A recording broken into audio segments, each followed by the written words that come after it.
Hello and welcome to Fave Five From Fans, the podcast where I, Jamie Ray, your humble host, invite a friend of mine, or in this case my daughter, to create a top 5 list of their favorite things that we share a common interest in. Next we sit down to compare and contrast, dissect and disseminate our choices for you, the listening audience, and we let you decide who's right, who's wrong, and we can still be family after all of this.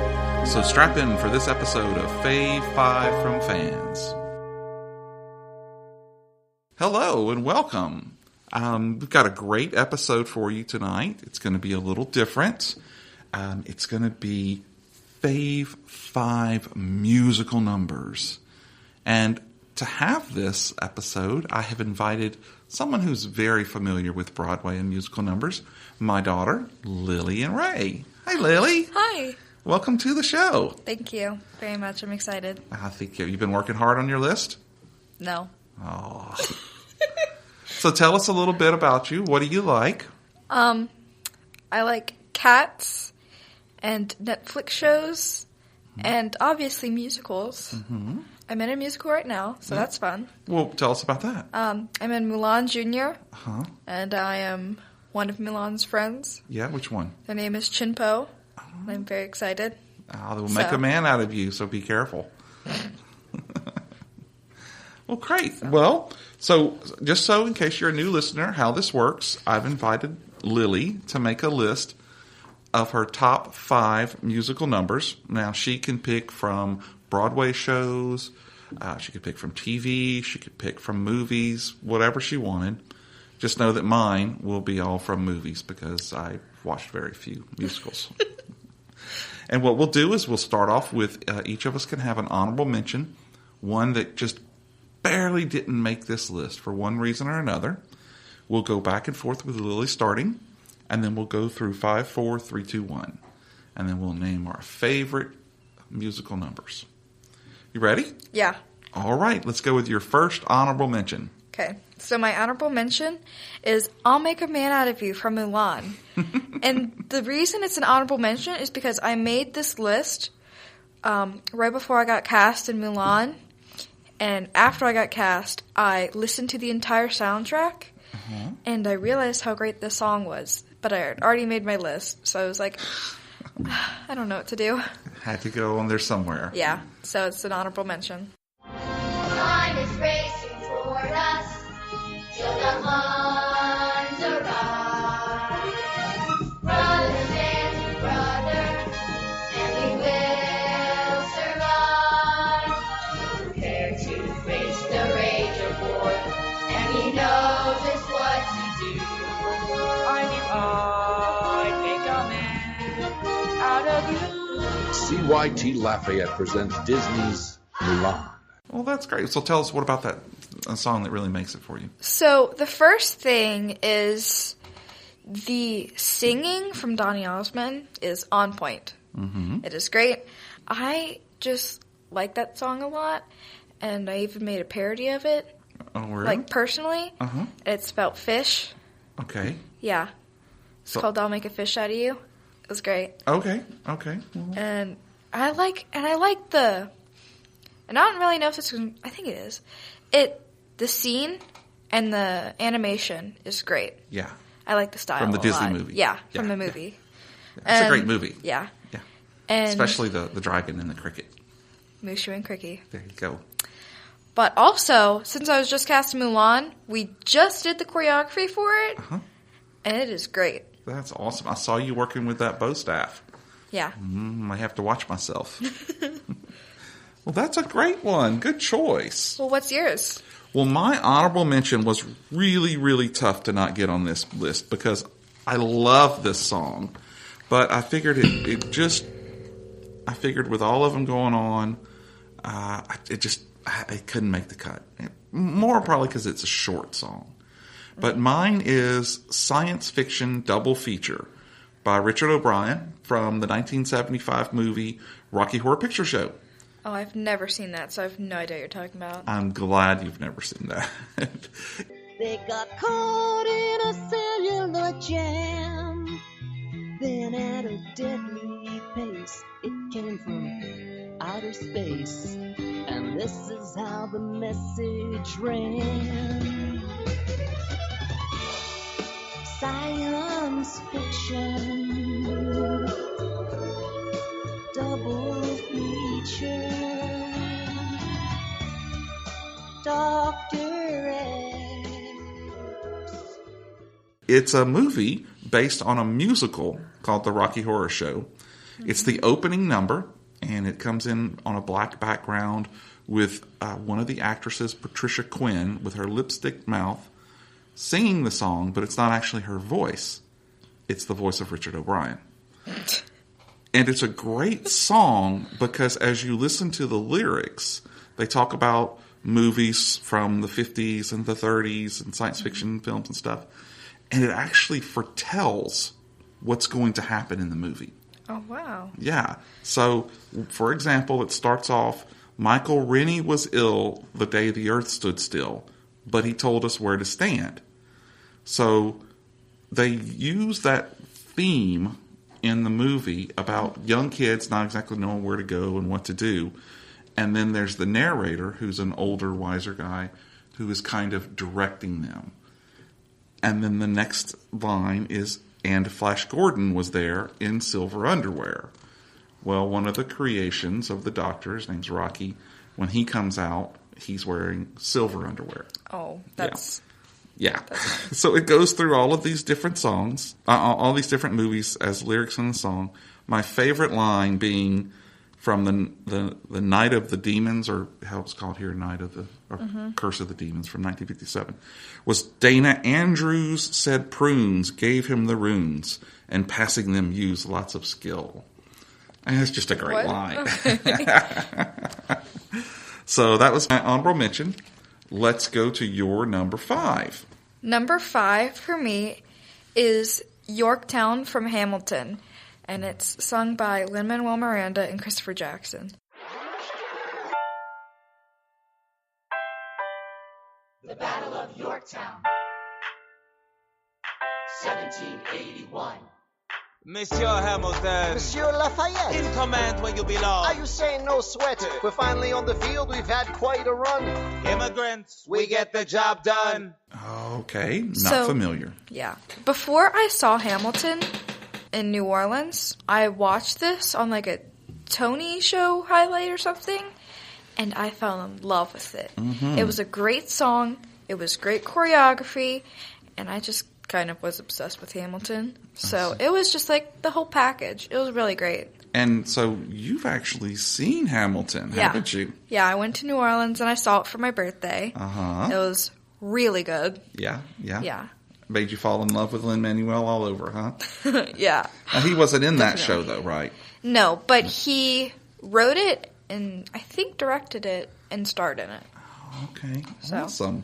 That's a great one. Yeah. What's your number 5? My number 5 comes from the 2007 Disney movie. That's right. Wow. Dad, Disney movie. It's That's How You Know from Enchanted. Oh. How? What do you mean, how?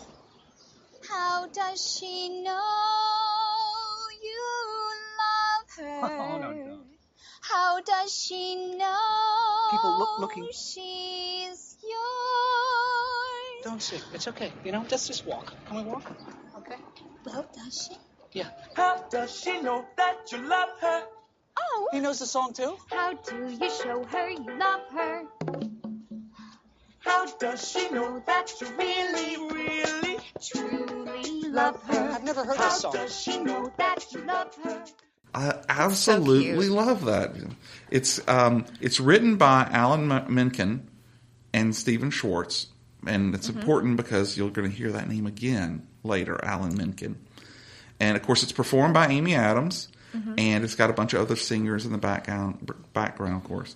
And I just love the way that she uses that, just breaks out into song while she's talking to Patrick Dempsey's character Robert about how he knows that he's in love with Nancy, the girlfriend. Yeah. Which, spoiler alert, by the way, this show is heavy in spoilers. Definitely. So if you don't want to be ruined, Nancy wasn't the right love her. Yeah, he doesn't love her. He loves Amy Adams. Yeah. But at the song, she's not telling him, love me. She's saying, this is how you know you love her. Yeah. And it ends up the her is her. Oh, wow. So it was a really great song, and I loved the way that he kept trying to go, why are you singing? And then other people start joining in, and he's like, why are they singing, you know? Yeah. So I loved it. It was such a good song. It was nominated for Best Song, nominated for Best Original Song in the Golden Globes, Best Original Songs at the 80th Academy Awards, and Best Song Written for Motion Picture, Television, or Other Visual Media at the 51st Grammys. Wow.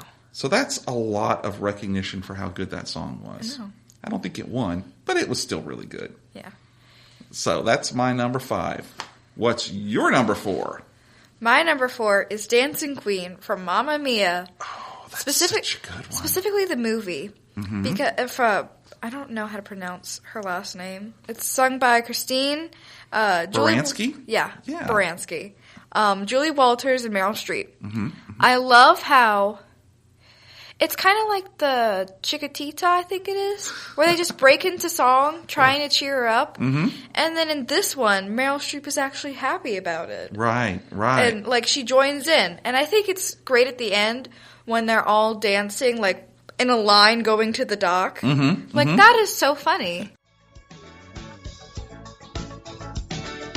Friday night and the lights are low. Looking out for a place to go,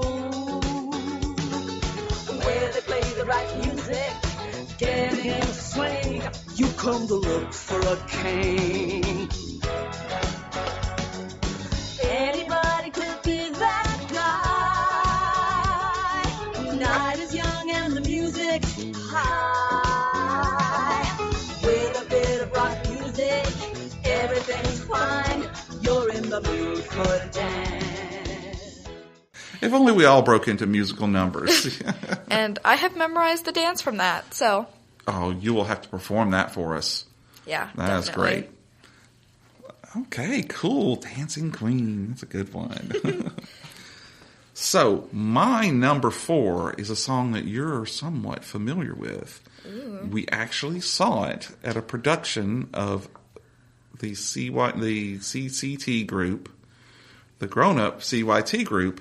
It's Suddenly Seymour. Oh, wow. From Little Shop of Horrors. Mom's obsessed with it. I know. That's okay. It's a good show to be obsessed by. So specifically, the first time I fell in love with it was when I watched Little Shop of Horror from 1986, which was the musical version of the remake of the 1960 Roger Corman film. They're all remakes. That was based on the original play, also from the 60s. So I love that. So it was composed by Alan Menken. Oh, wow. Who, oddly enough, until I did this list, I had no idea that in 2007 he would write another than on this list. Wow. So I just love the fact that so Rick Moranis and Ellen Green, the two characters, Audrey and the aforementioned Seymour, after, spoiler alert, Seymour kills and chops up a dentist. Chops up a dentist. He's feeling guilty about it. And this song is them finally just admitting their feelings toward each other. Confessing, yeah.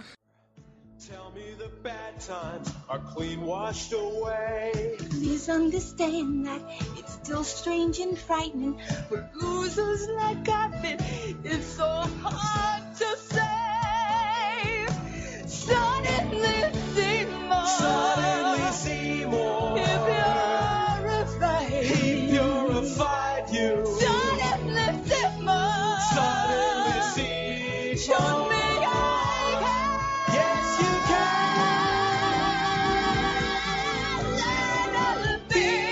Seymour. So, neat piece of trivia. This was actually filmed on part of the giant 007 stage.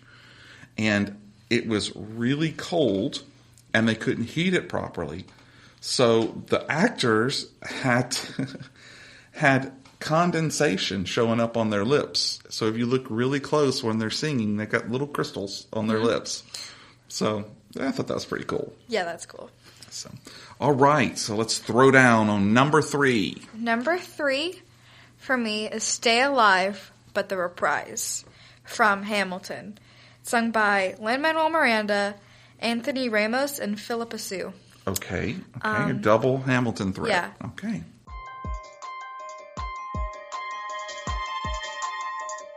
Stay alive.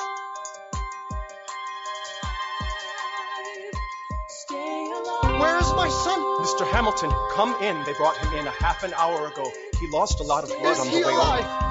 Yes, but you have to understand. The bullet entered just above his hip and lodged in his right arm. Can I see him, please? I'm doing everything I can, but the wound was already infected when he arrived.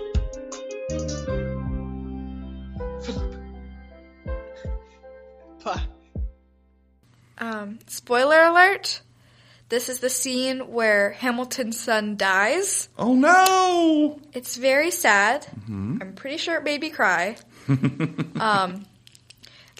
So in this scene, the son, I think his name's Philip. In this scene, the son, Philip, is defending his dad's honor by doing a duel with someone else, and he loses. Oh, no. And he's shot. Oh, no. Foreshadowing. And the mom realizes what happened, and she's telling him to stay alive. Oh. But he can't. No. Oh, different song? Oh, okay. Different song. Sorry. Yeah. So she's telling him to stay alive, but he can't, and he dies, and it's so sad. Oh, so sad. It was no. Well, that's a good one. So you must really like Hamilton. Yeah. Yeah, so if Lin-Manuel is listening, he should hook you up. Right? Yeah, hook me up. Did a presentation on you in class. That's true. Great. Well, what's your number 3? Oh, my number 3 is a fantastical conglomeration of songs from all across the spectrum smashed together into the Elephant Love Medley. Oh, that's good. From Moulin Rouge. Yeah. When I was doing my list, I had musicals and then songs from those musicals I liked, and that was on there. Oh, really? Yeah. Oh, you've got good taste, girl. I look around me and I see it isn't so. No. Some people want to build a wall with silly love songs. Well, what's wrong with that? I'd like to know. 'Cause here I go again. Love lifts us up when we belong. Get down! Get down! Where eagles fly on a mountain high. Love makes us act like we are fools. Throw our lives away for one happy day. We could be heroes. I love this song. It's performed by Nicole Kidman and Ewan McGregor. Yeah.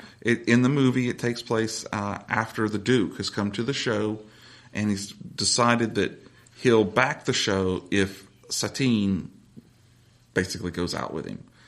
And then she goes out, and she's contemplating the fact that she loves Christian, and she's wanting to leave the Moulin Rouge. And I think she sings One Day I'll Fly Away. Yeah. But then Christian shows up, and trying to convince her that they should leave together, he starts breaking into the song. Yeah. You know? And so it's really neat because it's got songs like Heroes by David Bowie, Silly Love Songs by the Wings. They have some Elton John in there. They sure do. Your song, which is my favorite part of that song, is when he sings. Okay, I won't do it. And I love the fact, too, that there's a couple of spoken lyrics, like love is like oxygen and love is a many splendored thing, which come from songs, but he speaks them and not says them. Yeah. So... I like the part where she's like, get down, get down. That's true when he's up on the spire. Yeah. That's a great one. So while it may not be my favorite movie, that song and that performance has always stuck with me. Yeah.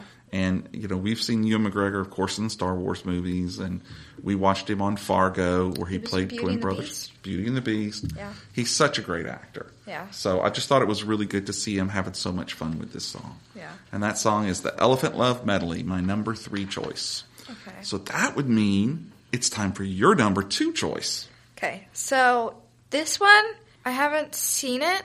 Well, I haven't seen it on Broadway. Right. But I've seen it, like, the choreography and the singing. Okay. It's Loud from Matilda the Musical.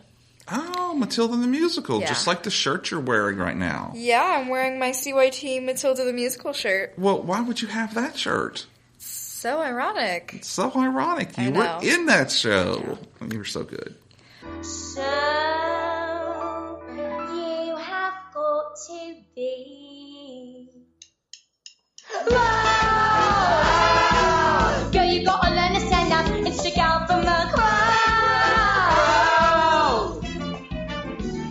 A little less fat, a lot more heel. A little less fat, a lot more feel. A little less brains, a lot more hair. A little less head, a lot more derriere.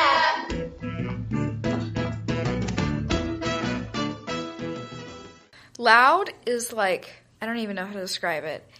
It's, so this crazy mom, Miss Wormwood, used to be a ballroom dancer, and she's with her dance partner, Rudolfo. Rudolfo. And Miss Honey, Matilda's teacher, walks in. She's like, "Hi, I'd like to talk to you about Matilda." And basically they start talking, and Miss Wormwood's like, "Well, you know, looks are more important than books." And bursts into song and dance. And they drag Miss Honey with her. And Miss Honey's like, "What do I do? Wait, what?" And it's so funny. And I was in the show, and that's where I got it from. And the girl who played Miss Wormwood was so good. Yeah. And I loved her singing. And they were doing like all these complicated dances and these lifts. And it sounded so good. That's awesome. So I just remember that, love Pete. that. That was Yeah. a really good one. It was they kept spinning around. Yeah. Yeah, and Rudolfo had some really tight pants on. Yeah. That kind of made me a little nervous, but anyway. That's a great choice. Yeah. I love the fact that some of these I know and some of these I've never heard of. Yeah. So it's really great to see that, you go out and you're listing some of your own stuff. Yeah. Lin-Manuel especially. He's really awesome. It's good. Yeah. Well, that's great. That's great. So, What's your number 2? my number 2 comes from a movie based on a musical called Hedwig and the Angry Inch. And I'm not going to go into details about the movie. Hedwig, like the bird from Harry Potter? I believe so. I don't know. I'll have to go and check. That's a good one. That was a joke. Oh, but it could be. I mean, it's the same name. Oh, I don't wow. know if Yeah. I definitely know it's not based on them. But so the movie version has John Cameron Mitchell in it, along with a bevy of other people, including Bob Mould from Husker Du. But the story basically is about Hedwig and her band, basically made up of like Eastern Europeans, including her husband Yitzhak, I think is how you say it. Wow. And they're forced to support themselves by playing gigs, their band, in a chain of failing seafood restaurants called the Bilgewaters and some other places. I think they play in a laundromat at one point. But this song is it's so awesome. And while she's singing it, you see this animation that tells the story.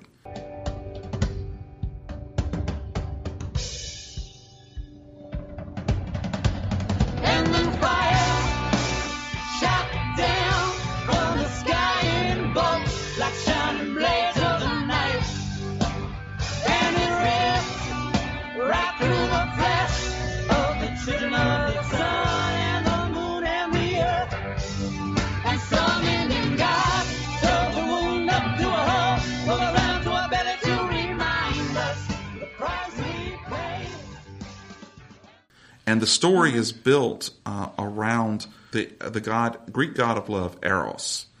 And supposedly Aristophanes, while he was in the symposium, gave a speech about it. And he talks about how people long, long ago had 2 faces and 8 limbs, and they were back to back. And they were male, male, and they came from the sun, and then female, female from earth.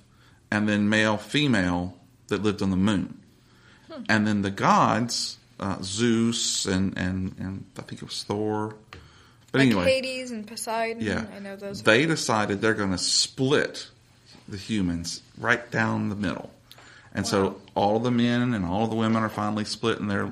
And so that's how people got to be separate. And that's kind of where your soulmate idea kind of comes from, is that this is somebody that you used to be a part of. And when you really love someone and they're gone and you feel like you're missing something, it's from there. Yeah. And that's cool. Yeah. And it's a really, really great song. And it's Zeus, Osiris, and Thor. That's who it was, because Thor wants to use... Yeah. But it's a really great song, and I love it. So that's my number 2, The Origin of Love. Wow. So that means we're down to our number ones. Number 1. Let's do a quick little recap. Give us your honorable mention down to number 2. My honorable mention was I'll Make a Man Out of You from Mulan the movie. Number 5 was Yorktown from Hamilton. Dancing Queen was number 4 from Mamma Mia the movie. Stay Alive Reprise from Hamilton was number 3. And number 2 was Loud from Matilda the musical. All right. Well, my honorable mention was Science Fiction Double Feature from Rocky Horror Picture Show. Number 4, That's How You Know from Enchanted. God, that's such a good film. Number 3, The Elephant Love Medley from Moulin Rouge. Moulin Rouge, Moulin Rouge. And number 2, The Origin of Love from the musical movie sung by John Cameron Mitchell. So that means, if my math is correct, we're down to number 1. Wow. So let's have your number 1 favorite musical number. My number 1 favorite musical number is Revolting Children from Matilda the musical. That's a great song. No. It's the scene from Matilda the musical where basically all the kids are like, we're giving up being good. We're going to be revolting children.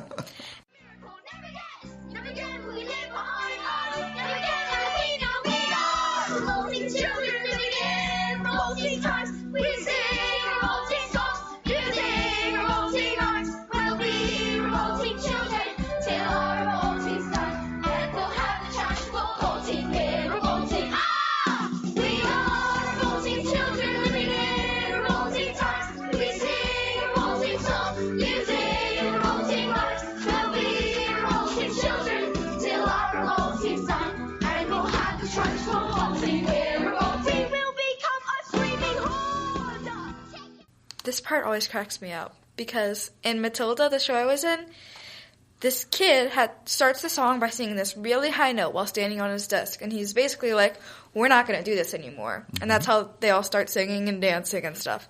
And he's supposed to hit this really high note, and he could never hit it. And it was pretty funny watching him try to hit it. But it turned out really good. And in CYT's production, they had people dancing on stage, and so they gave us costumes, and during that scene, we had to make ourselves look messy, like put our ties from our neck on our ankles, and tease our hair, and undo our sleeves. I remember. Yeah, and they were dancing on stage while looking very revolting. And then there were also people in the aisles, so that was like a very surround. Yeah, it was like scene. 4D. Yeah, and it was it's a really great song with really great choreography. And it's basically sung by the whole cast. Right. And it's the people singing it from CYT, they did a great job. They really did. That was a great musical. I enjoyed it. Yeah, and it's a really good scene. I'm very sad that I could not do it. I was very disappointed. But sometimes it's more fun to watch people do something than to do it. Well, that's a great idea. Yeah, it's a great stance. What's your number 1? Well, my number 1 is, drumroll, Somebody to Love from Ella Enchanted. Yes, Mr. Horror, Mr. Rob Zombie loving guy. My favorite one is Elle of Frel singing Somebody to Love. Being forced to sing Somebody to Love.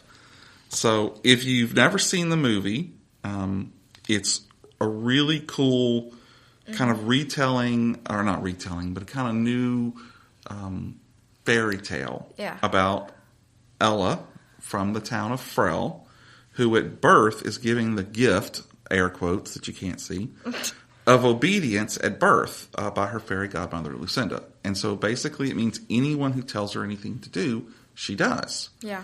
And so many years later, when she's had the evil stepmother and 2 stepsisters and just decides, I need to get rid of this. She goes on a journey to have the godmother take the gift back. And at one point, she's met up with a prince, and she's met up with an elf named Slanin, I think, Slanin, whatever. They end up at a Giantville where they were trying to find her. And, of course, elves are forced to perform, and Slanin doesn't want to. He wants to be a lawyer. So while trying to get the giants to stop messing with him, they say, well, why don't you sing a song? And since she has a gift of obedience. Then she starts singing it. Lord, somebody, can anybody find me? Somebody to love. Louder! Got no feel, I got no rhythm. I just keep losing my beat. I'm okay, I'm alright.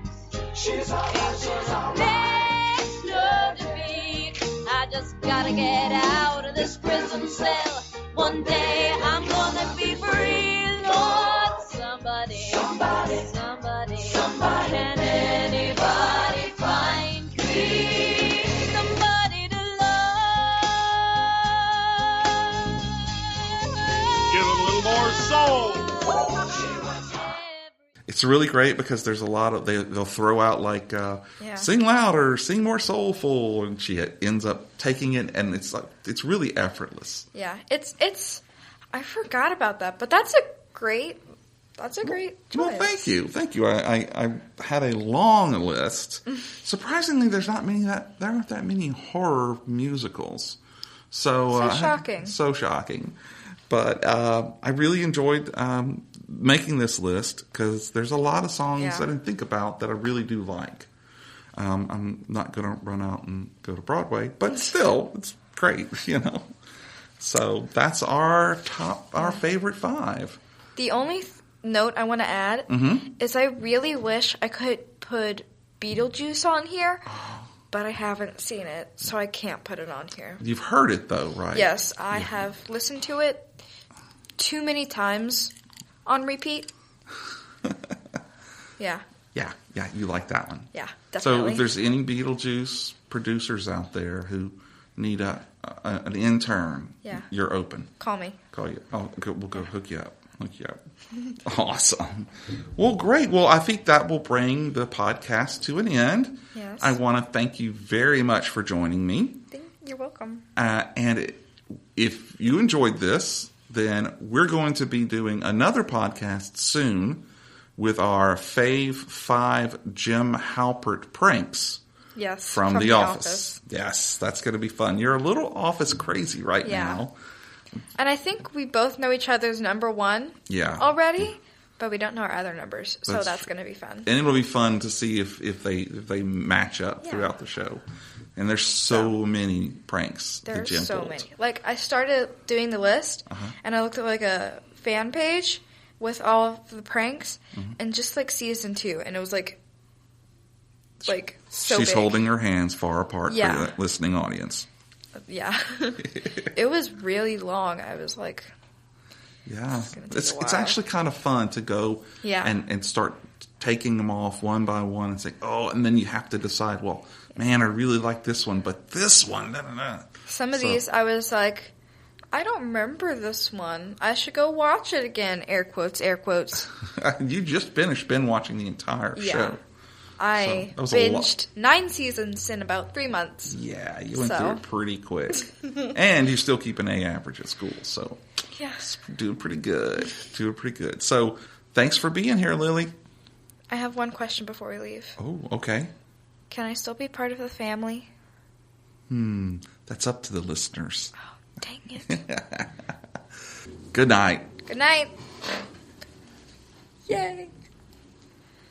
Well, I want to give a thank you to all of my listeners out there, and I want to make sure that you're checking for us on all of the platforms, iTunes, Stitcher, anywhere you can listen to it. I try to want to be there. This is Hulk Boy from Hollywood, signing off.